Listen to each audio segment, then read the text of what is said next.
Part 4. All right, so I have my good man Nick here, the man, the myth, the legend. Dr. G, thank you for Yep, having me. yep, we're here on the Imaginarium. We're talking about gender, psychology, and culture. What's the deal? That's how we started it, but of course, the ultimate goal that we're looking at here is a cultural expression. So last video we talked about the differences in cultures and how radically different they can be, even though we all kind of have the same starting points, biologically speaking. A culture can respond to that and amplify some of those predispositions and try to mitigate those others in other ways. So that leaves us then with the question of, well, what do we want to do in our modern day with this? And what something you brought up that I wanted to kind of start with is, what is some of the energy behind this? Is that potentially feeling at least some men, young men in particular, are kind of feeling lost. They feel irrelevant. They feel like they don't know what their place is or what they're supposed to be doing. So what we're really doing is looking for a code of conduct, a set of values, and one that's positive, um, and not. I think so much of the argument against this sort of culture building exercise focuses on, look what happened when we did this in the past and wound up with such negative examples of, like Uber chads and like sexist freak shows and all that kind of stuff. And like, yeah, okay, I get that. That's bad, right? But why is it bad? Can we at least look at that and say, what did they do wrong and how can we do it better? You know, how can we engage with culture to forward a positive masculinity that recognizes the relevance but not determination of biology, and recognizing that culture, of course, is also influenced by biology anyway, too. So that, in other words, we just need to be aware of it so that we can move forward without pretending like it doesn't exist and see what relevance it really has. And it does, and we'll see, and as we go. Um, the answer that we should just let everyone individually decide whatever it is that they want is not an answer. That's one that's often given. And it sounds nice on the surface, but it's horrifying, honestly. And people that tend to say that don't really think it through, I think. They don't really think through that means that if I feel that in my deepest inner tenderness of my soul, that raping children and stabbing people who make me angry is my personal, journey towards positiveness, they're going to say, well, no, that's wrong. I mean, well, wait a minute. I thought anything was okay. I thought anything goes as long as I just feel it. Mm-hmm. Right. So it's self-refuting. Yeah. Even do whatever you want has an unspoken values set underneath it. And I'm sorry, pretending like it isn't there is not defining a value system. All right. So I'm already wound up. I love it. I love it. Thoughts, ideas. What's going on? What do you think? We need to grow, man. We need to grow. We need I to, like yeah. Maybe it's, yeah, I think there's a certain infantile aspect of just saying that I am everything that I need to be. Not that I can be anything I want to be, and there needs to be this kind of acceptance of it. This mass acceptance of it, because if there is any sort of denial of that kind of psychological concept, that construct of who I am, then that's wrong. That's somehow wrong, and we need to move past it. We need to grow.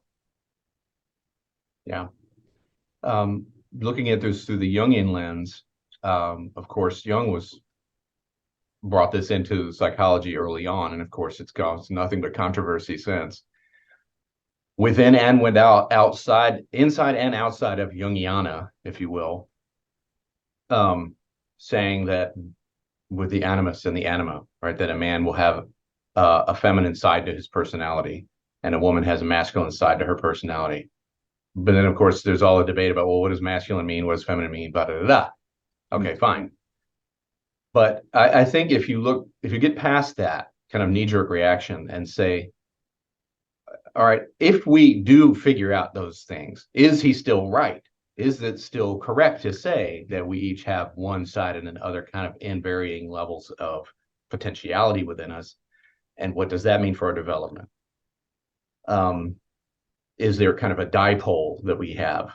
Maybe some people more one way or the other. And that kind of fits in with the statistical stuff we talked about in the first couple of episodes of this series, where we were able to identify what biologists and evolutionary scientists have figured out, that these observed differences, you have this huge list of observed differences, and they were able to sort out which ones are more likely to do to biological principles and which ones not so much. And so once we've got that information, then we have a set of predispositions. Most men have these, most women have those. There's plenty of people in between there, I'm sure. But there's still statistical realities. So then what does that mean for the individual? It means that there are these sets of predispositions that we are born with, and they come in and they influence everything that we do and the way everything that we think. Now, as soon as we're aware of that, now we have the power. And I think that's where the culture building comes in. We can't do it if we pretend like it isn't there, right? But we also don't want to look at it and give it as an excuse for bad behavior, obviously. But what we're really looking at is a code of conduct, honestly. And I think you and I are working on the male side of this, and I would love for others out there to look at this from the female point of view. I thought I would throw in here one that has been offered. These sorts of things are offered throughout all of history. You've got these men should be this way and this way and this way, right? And they have these expressions within mythology, or just the culture itself, poetry, etc. In the Colloquy of Ancients, which is an old Irish text, Finn McCool, the character Finn McCool, who's the leader of the Fianna, this great warrior band who rode across Ireland and fighting all sorts of supernatural enemies. There's a whole mythology and lore behind that that's 1,500 or more years old. It's been around for a long time. There's still plenty of stories out there about these characters. So he's seen as the leader and sort of the paragon of this activity, and he says that you should be peaceful in a great man's household, but be hardy in the wilderness. Don't mock the holy man or be involved in quarrels. And we can all learn from that, especially on Facebook. Do not take the best seat from friends and advisors. Avoid false and crooked oaths. Do not welcome everyone, nor offer what you can't rightly give. Okay, boundaries.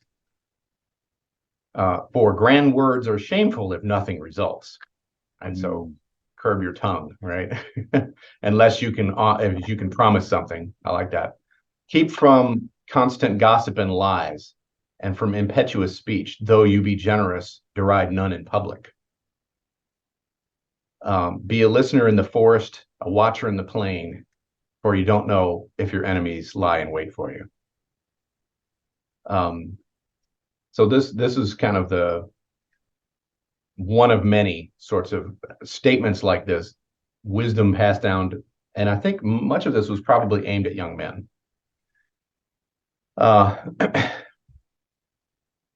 And so we saw echoes of this in Beowulf too, didn't we?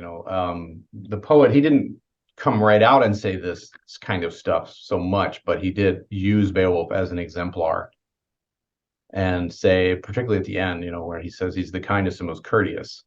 Not the guy with the biggest member, right? Or the most number of sexual partners or any of that stuff, right? It wasn't that. He emphasizes his courtesy, but also his thirst for fame, right? So whatever that is, fame, honor, your respect among peers, all that kind of stuff. So what would you say then to the practice of looking at these sorts of examples, codes of chivalry or Bushido, for example, in Japan? Anywhere you look, you'll see these sorts of expressions. Is there a need for something like that in our current culture or not? And if so, how do we find it and craft it? What do you think? Yeah, I think I think it's a great question. I think codes of conduct, I mean, you can look at chivalry, Bushido, you can look at the examples that you gave and say, okay, they temper the man, right? And I think the best of them are a lens to look through that allows you to develop yourself, but also in such a way that is instinctually aligned, and really, I think if you look at it from kind of like a anthropomorphic, not anthropomorphic, what's the word I'm looking for? Anthropological sense, you see that for men to have these kind of codes of conduct, it was not only a development within the culture for them to interact with each other, the external world, but also women, right? And again, I think the best of them uh, are aligned with the reality of the world, the reality of biology, the reality of evolution. Um, I think if you have that foundation and then you look at how it reverberates throughout the culture, you're like, oh, that makes sense, you know? Yeah, I would say it is needed now. Um, I think whatever we kind of come up with and we discuss it has to accommodate for the fact that men need to really re-engage with, again, with the biological, with the land, right, with the ground beneath their feet. And that has to, how does that extend to the current? You said be wary of the enemies in the forest, right? Have a listening ear. um, what does that look like now? Because it isn't necessarily that we're roaming bands that are just going out into the wilderness. There are plenty out there online right now that will kind of have these pseudo masculine retreats out in the wilderness, and they really don't go anywhere. But what exactly is? I would say, instead of saying the enemy, what is the opportunity? You know, what exactly are we up against, and how do we engage with that, and how is our engagement aligned with um, yeah, our balls. It's for lack of a better term, our instincts, what we Yeah, are. right. Yeah. There's a curious thing that happens when you get groups of men together and focusing on the idea of development and notions of honor and the sort of things that seem, I don't know, passe or corny or whatever it is that people might think of it as. But this thinking about it on one's own and watching YouTube videos about it or whatever is one thing, but getting people together about it and talking about it creates a different energy. Yeah. And it's hard to describe, but um, I've seen this in others in the military. I felt it to a degree myself, although I was never in a combat zone, for example. Um, it just hits different, all right, to use the common slang for it. And that, it seems to me, as long as it's not involved in figuring how to oppress women or something like that, if it's it can be very powerful. It can be very nurturing and fostering of growth. And like this is something that strikes me about children as well, is that little boys love affection. They love stuff that might have been labeled girly at what point in history, and I think curtailing that or pushing that away is not a good idea. But then neither is the stuff that's more stereotypically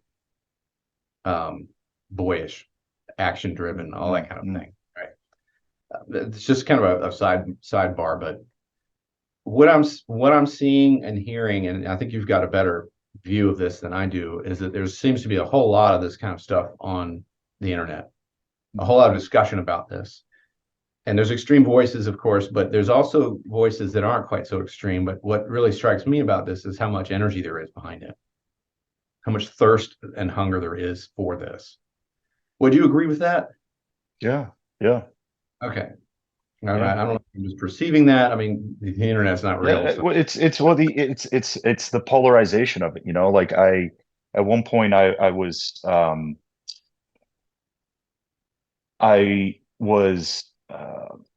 discussing this with a patient at a clinic in Exeter, and he was talking about, getting involved with this men's group, and I think it's a great idea. I told him, like, you should really do it. And afterwards, he sent me an email, and he was kind of just sending me all the kind of content that he'd been, consuming. And one of them was this very popular online guy who, um, he has his shirt off all the time. He is very kind of quote unquote identifies himself as countercultural, and he has developed this brand around pagan, barbarian, this, that, and the other. Mm. And albeit there are some like valid points Yeah. in kind of his understanding of what a man is, maybe having a broader understanding, but it is very polarized, and it's fantasy. It really is fantasy, and it's not. I can understand the appeal for it, and I can understand that it might be this nodal point for certain men to kind of gravitate towards and say, "Oh, here's my answer. Here's my answer." But I think the what the internet has done has just lifted all these fanciful, hyper spiritual, inflationary ideas, and those that are proponents of them, put them up on this pedestal and said, "Go for it." Look at this. Look at this. I have the answer, and it's not. It's not the answer. This guy was at one point claimed that this is YouTube. I am not, and I know you are not, proponents of this idea. He said women are pretty much property, and he demonized gay men in such a way. This guy actually was previously gay, and it's just it blows my mind. And I'm like, look, this is not the way. This is not the way. Um, there's so much of it out there. There's so much of it out there, and I see so many people, men in particular, that are gravitating towards this moral philosophy, inflation, fantasy, where women on the other end are gravitating towards this power, sexual freedom, uh, control, inflation. So yeah, it's very much out there. It's very much out there. So what we're seeing then is a craving for this sort of talk of a code of values, say, or a mission. And that is a very appealing, but what we have are mostly people that are just offering junk food. They're not really, yeah, I mean, th're not giving us anything of substance. Yeah. Well, yeah. No, I mean, again, it's a lot of it is to make money, and a lot of it is to garner support and followers. None of it really is based around kind of an internal dialogue with oneself.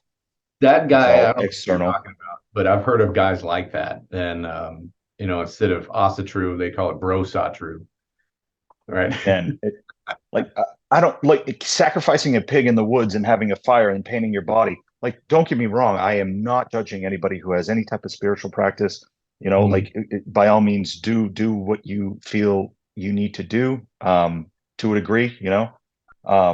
But you're not going to attract a mate by just banging a bunch of drums in the woods with a bunch of guys and yelling at the moon when it comes down to it.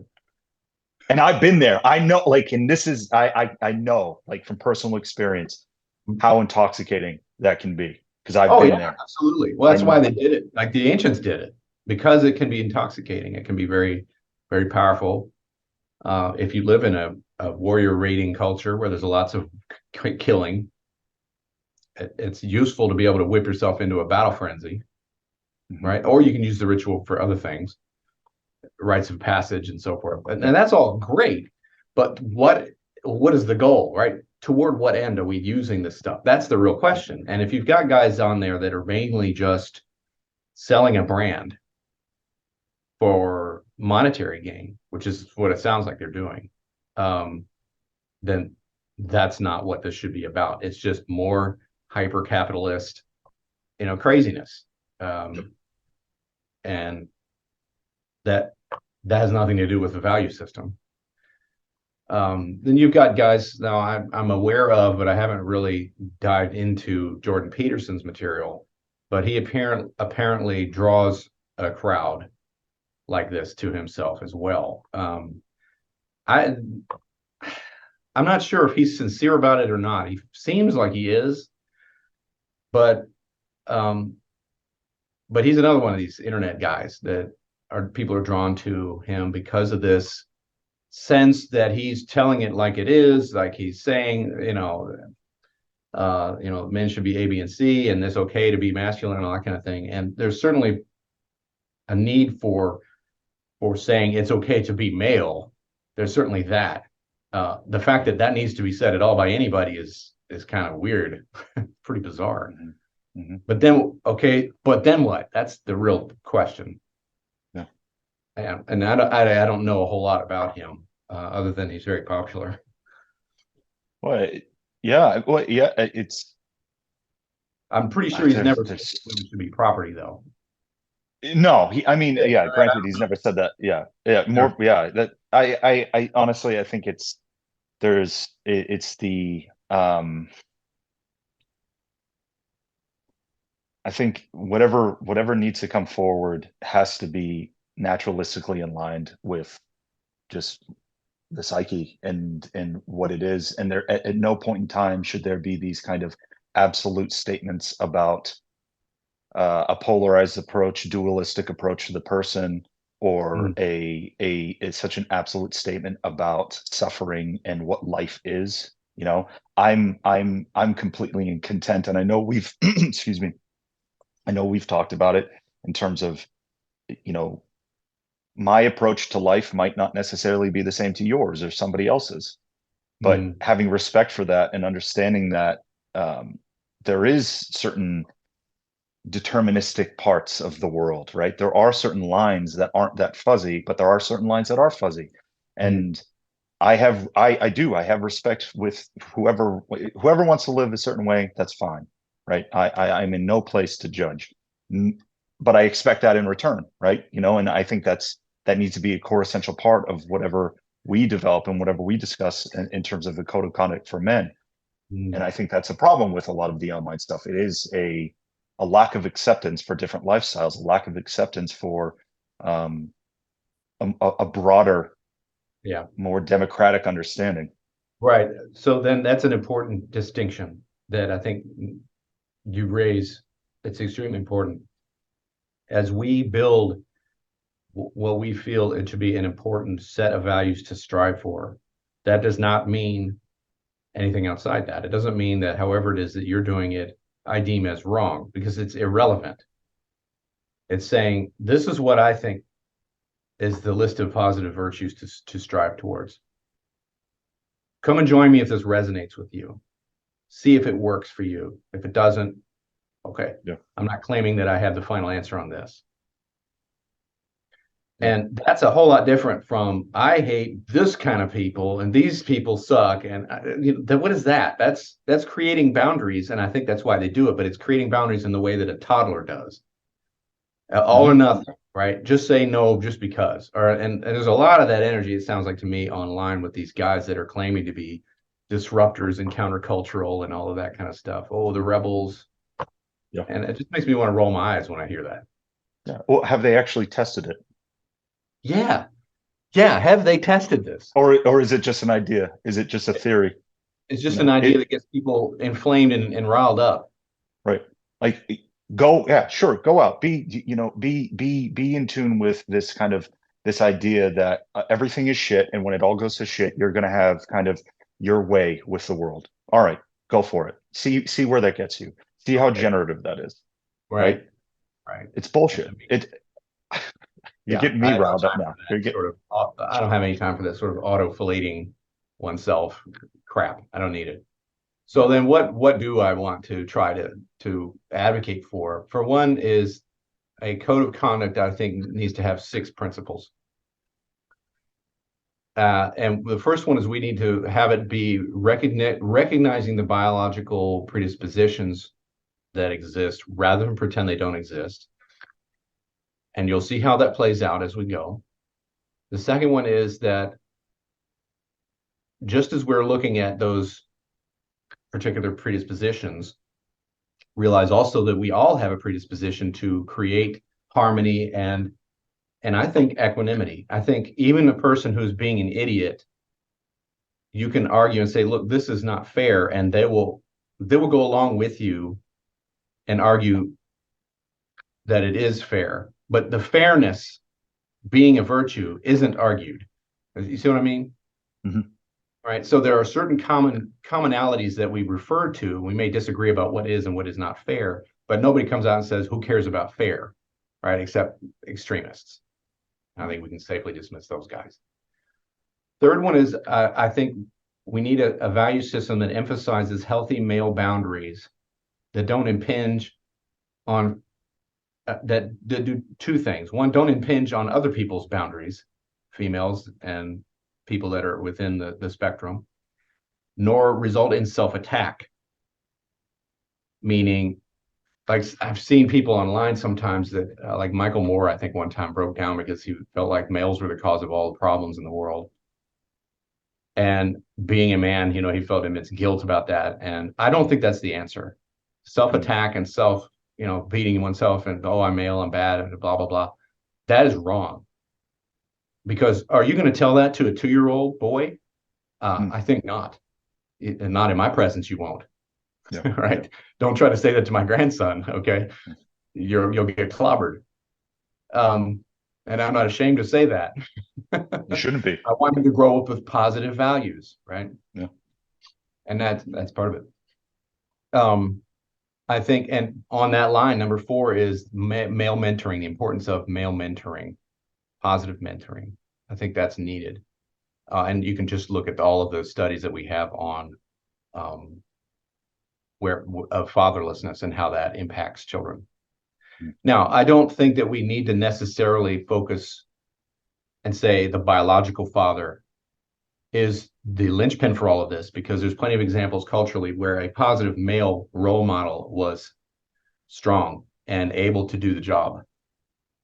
And we were talking about, Norse culture, right? Asatru and all that. In both Celtic and Germanic ancient society, the most important male in a young man's life tended to be the mother's brother.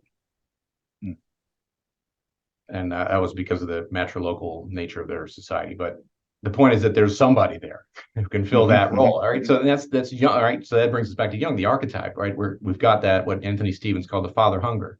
Now, this is important in girls too, obviously, but we're not talking about girls right now. We're talking about boys. And that's a separate concept, separate issue, taking nothing away from them. Not a zero-sum game. Fifth one is a value system that is resistant to the reductive approaches that we've talked about so far. That says that, okay, well, this is all just arbitrary. You can make anything you want, and that means that anything can mean anything. And of course, the flip side of that is that nothing means anything. That is resistant. So we want to build something that's resistant to that, and we do that with the studies that we refer to. We base it on psychological and sociological science. And then the sixth one, I think, is one that values both thinking and feeling types of rational functions, to use Jung's terminology. Obviously, you need a feeling function here because that's what's about value. But then the thinking function is important too, because the categories get smeared all over the place in these discussions. So we've got to say, if there's fuzzy boundaries, it doesn't mean that whatever it is that we're talking about doesn't exist. Or we got to think more clearly than that. Okay, so that was the one I couldn't resist putting in there just because of my own, philosophical approach. But it's important. All right. Thoughts about those, right? Anyone that I miss? No, I think you can kind of web out from there, from each one.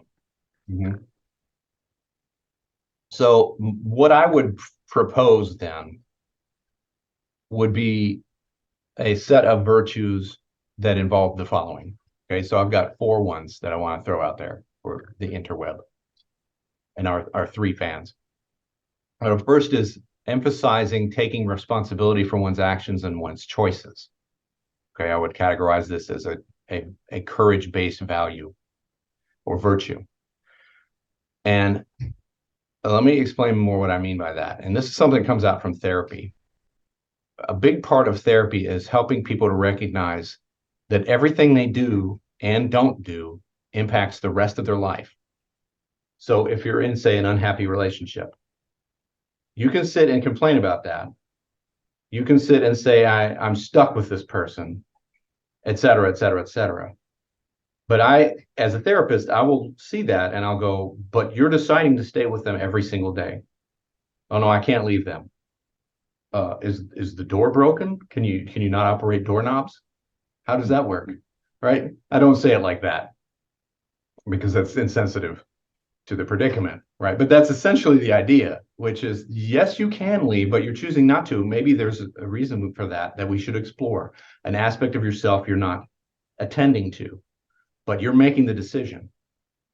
And so building and encouraging the courage to make that choice is the virtue that I'm talking about here.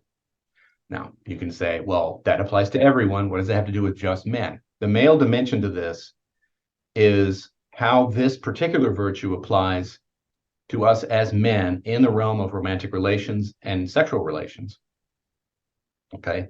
So then, and with respect to children, right? How much time am I going to spend with them if they're my children or maybe my siblings' children, right? Because the uncle is an important person in a young person's life too.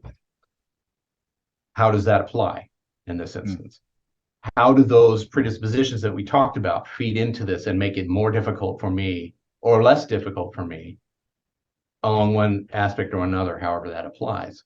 So there is a male specific version of this virtue. I think there's a female one too, and I'll let a brilliant woman out there work on it, right? Because I'm not one. So that's the first one, right? So taking responsibility for actions and daily choices, and just saying, for better or for worse, right? It may be a hard choice. You may be, if you're in a relationship, say that you're not super happy with. But if you constantly bring it back to you and say, am I going to complain about this? Am I going to throw guilt and heap, that kind of stuff on my partner and try to manipulate them and all that kind of stuff? Or am I going to either say, look, I am out, I can't deal with this, or I accept you, even though you're not 100% what I would want. I accept that there are so many great things about you that I'm going to choose to stay. That's the courage that we need, and that's a value I think that we should emphasize. That's one. Two is seeking justice and fairness. That seems logical. And this is something you see in all sorts of these codes of conduct, is always seeking what's fair and just. It's what superhero stories are always about constantly, right? What is Batman looking for? Justice, right? And you got to say it like that. Well, what does this have to do with men in particular? Well, it has to do with the fact that justice means fairness, but if men and women are distinct, maybe there's plenty of overlap, yes, but as we've already discussed, it's not 100%. There are distinctions. Then that means that justice will need to recognize those distinctions and make accounting for that. See, so that means that I may be engaging in a conversation or a value-based exchange with someone who is not identical to me and doesn't have the same predispositions that I have towards whatever, towards all that stuff that we've talked about so far. Looking at it this way in the virtue of justice means that we can avoid one size fits all value judgments like you were talking about before, and also nothing means anything value judgments where it just reduces it all down and wipes it away, which also leads to nothing. It's chaos. Rather, you say, I look for what's fair, recognizing that my partner or the other person I'm talking to or interacting with in whatever way may not have the identical view or understanding of the world that I do, and that's okay. Because so much of this stuff that you were complaining about that you see online is one size fits all. It's all women are X, Y, and Z. Yeah. And therefore, there's two problems with that. One is that you just lump them all into one category, and the other problem is, and therefore we're better, so we're gonna do whatever we want and tell them what to do and all that kind of crap. That's not justice. No. I don't know what that is. It's stupidity. I don't know what, I don't even know what they call that. It's crap. Okay, that's 2. 3, seeking a balance of emotions, judgments, feelings. Okay, so temperance. And if you haven't picked up on this, these are the Stoic virtues that I'm using here, because I think they're very, very powerful. The male dimension of this is that recognizing that our innate predispositions are going to many times be different from the opposite sex along a certain number of axes, the ones that we've identified already. So tendency towards violence or revenge, object-related thinking processes, fear tolerance, pain tolerance, systematizing intelligence rather than emotional intelligence.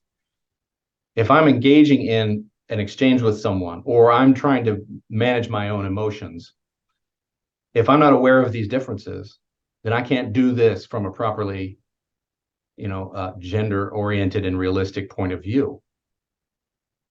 If I know that maybe I have a hot temper, because of that, say, and tend to act out physically. If I'm not aware of that, I'm not thinking this is something that as a man I need to think extra hard about because I might be more predisposed towards this, or even a woman who just tends to lean in that direction strongly into sort of male-oriented approach. And those women, of course, exist. And oftentimes they're linked to testosterone levels. No shock, right? Mm-hmm. So, but this is knowing yourself, right? That's what temperance is about. Knowing yourself, not running amok, not going to extremes. And so that's the third one. And the fourth one, of course, is wisdom. Now, what does wisdom mean? Wisdom would be seeking mentoring in others, because recognizing that I don't know everything. Unlike a lot of these gurus that are out there, they, act as if they know it all. That's not wisdom. That's demagoguery. All right, that's never going to lead you anywhere good. The male dimension to this is the emphasis on masculine development, on boys and young men, recognizing they may have different educational needs and physical approaches to things. What I've heard educators talk about this is the need for physical action in space with objects as a way in which boys learn and engage with new learning material and metabolize it better than girls, very commonly. Something interesting I remember, just is off a little bit off subject, but it was talking about these studies where they observed boys and girls playing on playgrounds, and they noticed that at pre 10 years old, in that age range, when there's a lot of play, that boys and girls tend to segregate into gender groups. The boys tend to just go off and play with other boys, and the girls tend to go off and do girl type stuff without any prompting, without any sort of instruction. Now, of course, you can always look at that and say, well, they're getting all sorts of unconscious cues and all that sort of thing. And I think, yeah, it's possible, but could we at least provide some evidence that that's what's doing it before we just assume that that's what's happening? Never mind. And anyway, so. Well, it's not to say that that's a bad thing either. Even if it is, I mean, I would say, yeah, it is unconscious, but it's conscious. There's literally yeah. Time out. It's a code blue. Okay. All right. I'll be right back. All right.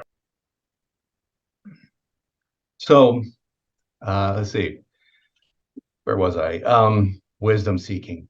Yeah, so emphasis on the ways in which males learn typically, or those with somewhat masculinized approach.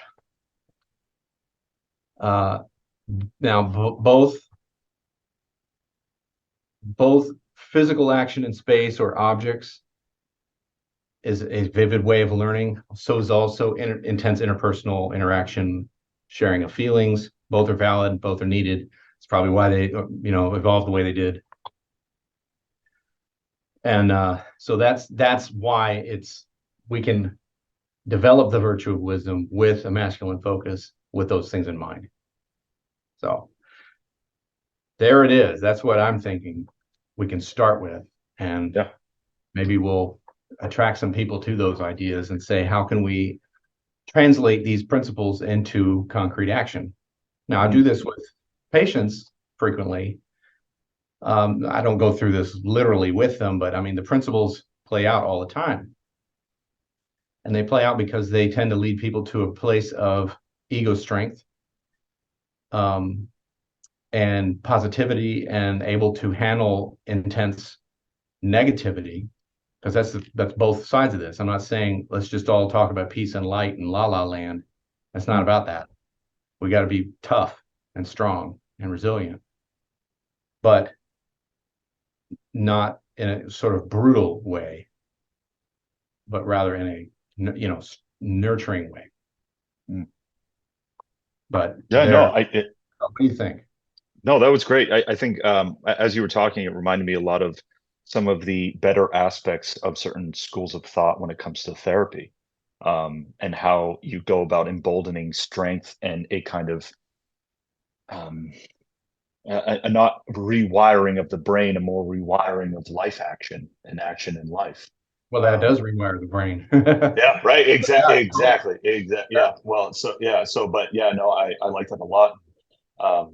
It reminded me of kind of reading through the DSM-1, and just a discussion of where someone might need to go in terms of there being general difficulties in life adaptation, which you don't see now. But yeah, no, I like it. I like the preference for action. Well, yeah, and of course, a keen observer will note that is a particularly masculine way of looking at things. And it's like we talked last time about the way that fathering is observed around the world, typically versus mothering. I shouldn't say versus, but you know what I mean, in complement to. Yeah.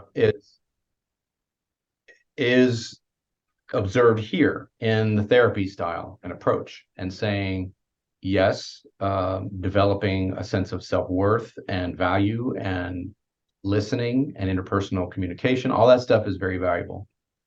But so too is the fostering of resilience and toughness, and encouraging being able to handle action in space and time. And that's all kind of fathering type stuff, usually.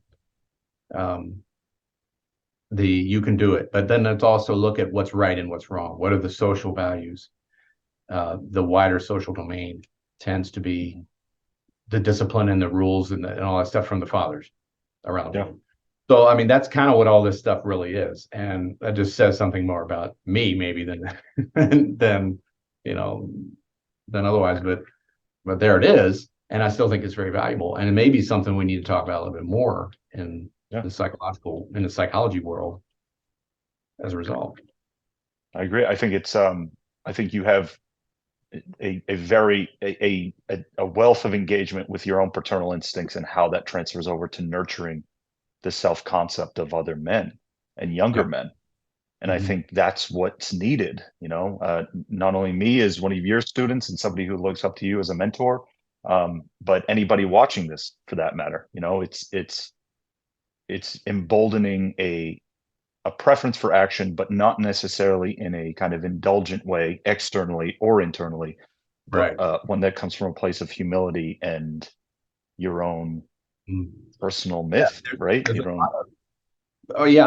a lot of fine balances here. I say humility, but I also don't mean allowing people to just beat up on you or flagellating yourself and all that kind of thing.